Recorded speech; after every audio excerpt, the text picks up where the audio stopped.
Kapal juga berarti ada kemungkinan mereka akan berlabuh di posisi yang berdekatan dengan Boom. Betul, tergantung sih circle-nya bakal kemana nih kalau bouncing lagi. Iya iya iya bener-bener. Tadi kalau dilihat dari kapalnya kemungkinan touchdown-nya mereka bakal sama ke tempatnya Boom. Tapi harusnya mereka tahu tuh. Kan tadi Boom naikin kapalnya kan. Iya. Naikin kapalnya harusnya kelihatan sama Onyx. Jadi kemungkinan besar kayaknya nggak bakal. Tapi Nah, ternyata sebelum loh, touchdown kapal mereka meledak.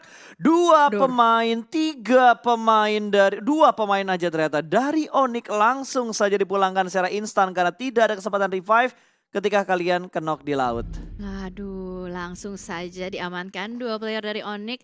Ini udah sulit banget, kehilangan dua player di circle awal. Baru circle kedua loh, udah sisa dua orang, udah pincang. Ini bakal membuat Onyx kesulitan sekali untuk masuk ke dalam circle berikutnya. Karena tadi udah dilihat, sudah cukup padat merayap di area utara dekat dengan Hatin. Betul sekali. Bonafide sudah kehilangan satu pemain mereka. Onyx kehilangan dua. Aura kehilangan satu pemain. Berarti udah ada 4 pemain yang dipulangkan ke arah lobby dan membuat beberapa tim pincang. Yang paling pincang ya Onyx karena mereka kehilangannya 2. Kehilangan dua tanpa ada fight lagi. Betul, Jadi kayak itu pasrah. bener-bener ya free aja gitu, free point ya kan. Udah pasrah banget deh kalau lu naik kapal ditembakin tuh udah kayak aduh ya ampun kenapa ya kita kepotong kayak gini. Tapi ya biasalah karena ini ngomongin Battle Royale dan juga Battleground apapun bisa terjadi di PUBG Mobile pastinya. Betul sekali, dan ini juga Aerowolf masih tetap menguasai bukit-bukit dari Camp Alpha itu sendiri. Circle-nya ternyata mengarah ke kanan ya. Jadi bisa dibilang ini circle yang cukup nyebelin karena ada lautan yang membelah dua pulau. Betul, masih galau nih circle-nya mau ke pulau utamanya, mau ke pulau Bravo atau mau ke pulau Alpha. Karena masih ngebuat galau dan masih ada kemungkinan juga circle-nya seperti match pertama tadi. Itu Ke dia. arah pulau, ke pulau kecil atau ke pulau yang besar.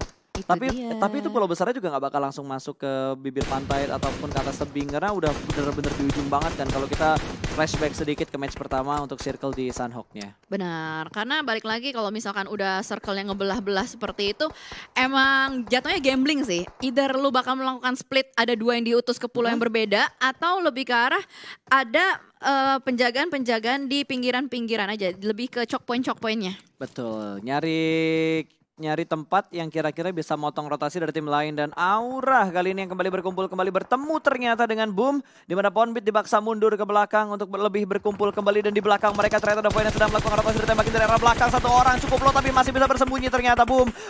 Bahkan ternyata Hijrah berhasil menjatuhkan 2 pemain dari tim Void yang sedang rotasi dengan menggunakan motor.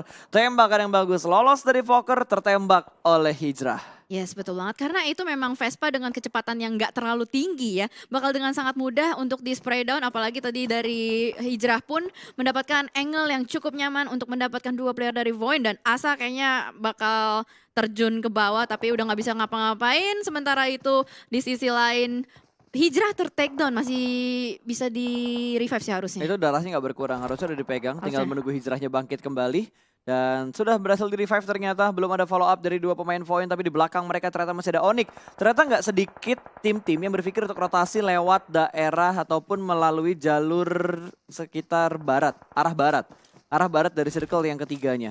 2 pemain Void masih terjebak di arah sebelah kiri, sementara 2 pemain Boom masih mencari di mana 2 pemain Void yang berhasil mereka ke knock out tadi di tengah-tengah rotasinya dengan menggunakan motor. Yap, betul, dan mereka akan mencari-cari kembali. Tapi kali ini Ikyar, dia kenapa ngedropin? Oh, bagi first aid kit. Sementara itu kita mulai melihat ada Banyu yang sudah mulai ngelok pergerakan dari victim. Semuanya naik Vespa ya kan. Sebenarnya kalau naik Vespa itu enak-enak gak enak sih. Karena kalau sekali lewat dan angle shootnya benar-benar lurus ke arah musuh, ya udah itu benar-benar makanan enak banget buat musuhnya. Betul.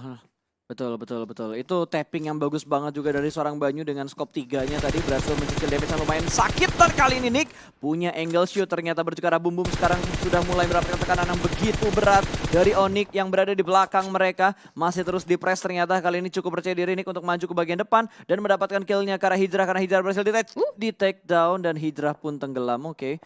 Dia mau ngambil sisi pinggir tebingnya tapi ternyata nggak sempat. Udah nggak mendapatkan momen kembali. So, kita bakal pindah ke arah bootcamp. Dimana kali ini bootcamp sudah ditempati oleh 3 tim. Ada Victim, ada DU, dan ada BTR yang melakukan split position. Yes, betul. Ada Bigatron Red Aliens juga yang masih ada di gudang. Kali ini dari Liquid udah mulai ngelock. Itu harusnya kelihatan sih. Tapi kayaknya Liquid balik badan. Dia nggak terlalu peduli dengan player-player yang berada di dalam bootcamp. Sementara dari Oki Ozora pun keluar dari majornya bootcamp. Masih ada Ryzen, masih terlock juga di dalam. Nggak mau banyak melakukan pergerakan, jangan sampai ketahuan. Harusnya sih si Ryzen bisa nyuri-nyuri kill ya atas Dewa United dan juga Victim. Tapi Nah, ternyata terbukti. Oke Ozora ketangkep karena keluar duluan. Betul, dan langsung terbukti yang diomongin sama Jelly barusan, harusnya Ryzen bisa mendapatkan salah satu orang dan terbukti banget. Satu orang dari DO tertangkap begitu saja. Oke, Ozora tersungkur, lemah, lesu, ada di barisan depan dekat gudang 3 dan sepertinya di sisi lain dari seorang Dubs Point. Dapatkan satu orang, tapi Ryzen menerima damage yang cukup besar dari seorang Uni, namun masih bisa menutup angle shoot dengan adanya tembok-tembok di arah gudang 3. Yes, untung ada tembok dan tadi Ryzen juga melakukan loncatan manja ke arah gudang. Akhirnya berhasil untuk lolos, tapi kali ini dari Oki Ozora cukup jauh ya. Kalau misalkan Hands mau melakukan revive, dia harus nyebrang dulu, set up smoke lagi. Jadi bakal memerlukan effort yang cukup banyak. Tapi Bigetron Red Alliance nampaknya akan cuek dengan mereka semua. Lebih memilih untuk melakukan penyeberangan, tapi ternyata dari Aerowolf akan menangkap satu player dari Point. The jump shoot, dan area langsung saja ditumbangkan oleh Debs 2K. Wow. Yes, masih bisa bertahan ternyata dengan dua pemain mereka walaupun maybe terknock out begitu saja. Dua pemain Aerowolf juga berada di arah yang lain, tidak bisa untuk menyelamatkan posisi dari seorang Renalri, dan Potato tidak bisa tersentuh. Harus dipulangkan, kali ini Aerowolf hanya bisa bertahan dengan last man standing mereka yaitu Super Una. Wah, itu udah tipis banget, tapi Super Una juga kayak memang gak keburu sih, udah sekarat lah ya istilahnya. Tapi kali ini kita bakal melihat bagaimana Super Una akan melakukan survival atau solo survival. Apakah bisa seperti Hazelnuts yang sudah dilakukan di map sebelumnya? Ya, apakah bisa? Ini open field banget, arah turun dari Super Una. Dari SG juga satu pemain mereka ditumbangkan begitu saja bertemu dengan Boom. Jersey sudah hilang untuk di match yang ketiga. Takai juga bakal kehilangan satu pemain mereka bertemu dengan Eagle. Masih bisa, belum hilang ternyata, belum habis tapi backupnya bakal datang secara terlambat. Sayang sekali tadi dari seorang Anthem melepas angle shootnya. Dan kali ini kembali bisa bangkit satu pemain yang terkena knock out dari tim Takai. Yes, betul banget. Tapi Anthem masih terus-menerus memberikan pressure ke arah depan. Di belakang batu ada dua orang, ada Hades dan Kian di belakang batu. Udah low banget dan Anthem gak akan melepas pandangannya ke arah mereka semua. Apalagi kali ini dari Anthem malah yang harus tertangkap oleh Aura. Ternyata ada third party di sekitar Eagle dan juga Takai. Betul sekali, masih bisa di tapping-tapping. Ternyata Broken Wall gak bisa menyelamatkan posisi mereka secara menyeluruh. Takai bakal langsung melemparkan nades-nya. Kali ini Ken lempar langsung menuju ke arah Broken Wall. Apakah bakal connect mendapatkan satu pemain? Langsung saja berpindah seorang Auri, pindah ke tempat yang lebih nyaman. Di sisi lain Aura mulai kembali memanas dengan api-api yang sangat membara. Satu orang tadi terknock out oleh Aura No Mercy. Yes, betul banget. Setup dari Aura bagus banget. Mereka nge-split di area jembatan. Dan kali ini kita bakal fokus dengan Eagle yang akan melakukan clutch dengan Takai kali ini. Udara melawan darat, burung melawan banteng. Dari Belva Imba sudah memegang barrelnya, sudah mulai standby juga di dalam. Tapi ternyata dari Eagle belum banyak melakukan pergerakan. Betul, Eagle hanya bisa terjebak di dalam satu kompon mereka ini. Dewa pun dipulangkan di urutan ke nomor 15. Victim juga menyusul di urutan ke-14 hanya dengan 1 poin kill mereka kumpulkan. Dan kita lihat Anthem masih menyatu dengan alam. Apakah bisa terspot oleh 3 pemain dari tim Takai? Tapi sepertinya Belva sudah mulai mendengar beberapa tembakan dan Ryzen termakan oleh Blue Zone, tidak bisa bergerak dan berbuat banyak. Karena DPS dari Blue Zone ini kembali semakin menyakitkan. Kita udah masuk di Blue Zone yang kelima. Dub sepertinya sudah dipulangkan, membuat poin harus puas di urutan ke-13. Dan tiba-tiba hilang satu tim lagi. BTR menyusul di urutan ke-12. Tapi kali ini kita masih fokus ke arah Eagle dan juga Takai dengan jarak di kompon yang sama. Dan satu shoot yang begitu bagus menjatuhkan Hades. Kali ini Audrey bakal lebih percaya diri tentunya untuk maju ke depan sana. Ada follow up juga Belva dari arah sebelah kiri. Blue Zone juga sudah mulai melakukan himpitan. Akan bertarung di arah jendela, double pick akan segera dilakukan. Tapi step terdengar dari arah luar. Bakal di sandwich kanan dan kiri, bakal langsung melakukan spray. Itu masih tercover, ternyata ada satu tembok lagi di bagian dalam dari rumahnya. Dari arah luar pun ada tembakan dari seorang Belva. Takai pun gak bisa bertahan lama lagi. Eagle berhasil memenangkan fight di compound tersebut. Yes, bener banget. Layaknya burung elang yang sudah mendapatkan mangsanya langsung saja dipatuk-patuk sampai rata. Dan kali ini kalau kita lihat sudah banyak sekali tim yang pincang. Yang satu-satunya masih lengkap Genesis Dogma. Wadidaw, akankah terjadi kembali chicken dinner di Sunhawk seperti weekday? Apakah akan terjadi untuk GD mendapatkan WBCD seperti yang dibilang sama Jaden? Tembakan langsung dari seorang Jaden dari arah bawah jembatan, belum mendapatkan killnya ke arah KF. Smoke setup sudah mulai dikeluarkan, Red Fest bakal merangkak berusaha untuk diselamatkan. Tapi kalau dia keluar, ini bakal kelihatan sama pemain-pemain dari tim Aura. Jaden berada persis di bawah jembatan, bahkan ada follow up juga dari seorang No Mercy. Ada yang berenang lagi, 21 Esport lagi nyebrang di bawah jembatan juga. Wah, persis banget itu di bawahnya, tapi kayaknya masih belum ke spot juga. Tapi No Mercy sudah mulai melakukan slog terhadap Eagle 365, lah dia yang benar kena counter dari Belva Imba. Betul-betul Imba counter dari dari Belva kali ini. Betul, Belva punya angle ke arah Aura yang sangat merugikan posisi dari Aura. Bahkan dia juga berhasil melihat posisi Jaden yang ada di bawah jembatan. Dari GD mereka nggak berbuat banyak, mereka hanya stay di sini untuk menunggu momen dan melakukan tembakan ke arah tim-tim yang ada di depan mereka. Dan ini dia, satu bangkai dinosaurus yang benar-benar bagus untuk memberikan cover dari tim-tim yang menembak ke arah mereka. Smoke setup, Ikyar sepertinya nggak bisa diselamatkan kembali. Jaden menambah point kill untuk tim Aura. Boom harus finish di posisi yang ke-10. Yes, betul sekali. Tapi kalau kita lihat juga zonanya udah mulai bergerak. Genesis Doma udah mulai pincang juga. Tapi harusnya masih bisa di-revive. Dan Slayer sudah mulai menabur smoke-nya supaya bisa membuka jalan. Masuk ke dalam circle. Circle-nya pelan-pelan mengecil kembali. Sudah ada satu persatu player pincang. Dan ini adalah momentum untuk Eagle 365 melakukan counter kembali.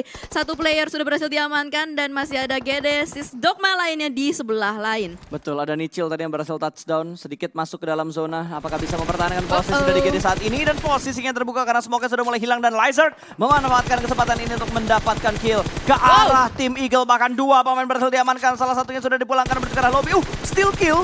Waduh, steal kill ternyata dari pemain Aura. Rosesi mendapatkan satu kill. Colongan begitu saja, namun masih ada Belva yang bisa menembak menuju ke arah Rosesi. Satu kembali tumbang dari tim Aura, berarti hanya menyisakan Jaden last man standing dari tim Aura yang berada di bawah jembatan. 7 tim tersisa. Scarlet gak bisa bertahan lama lagi. 7 tim dengan 10 orang yang masih bermain. 1, 1, 1, 1, 1, 3. Pemain EVOS yang paling banyak dengan 3 pemain yang tersisa. Yes, bener banget. EVOS satu-satunya tim dengan player terbanyak kali Bawah ini. jembatan. Wih, persis di sebelahnya, tapi Redfish masih memegang granat kali ini. Akan melakukan spray dari Jaden ke depan sana.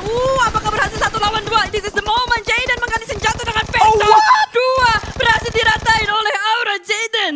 Wow, sebuah ketenangan yang begitu bagus dari seorang Jaden, dan surprise banget dari Jaden karena tadi ketika ada cook granatnya, Jaden dalam posisi memegang weapon dan Lizard tertembak. Ada backstep dari seorang Nick Cream. Alter Ego make a play. Satu colongan yang tidak diduga-duga oleh EVOS Esports. Luar biasa, Requiem, setengah dokter, setengah petarung kali ini menunjukkan kembali ya pergerakannya.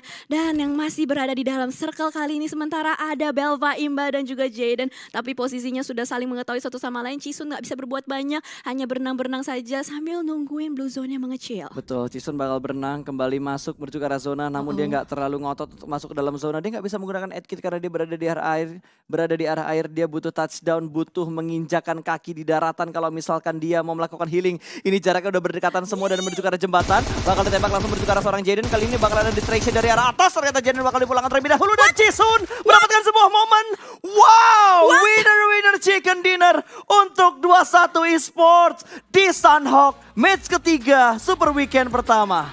What a play by 21 Cisun. Pergerakan bawah air yang membawa kemenangan, luar biasa banget ini. Gila, gak disangka-sangka padahal dari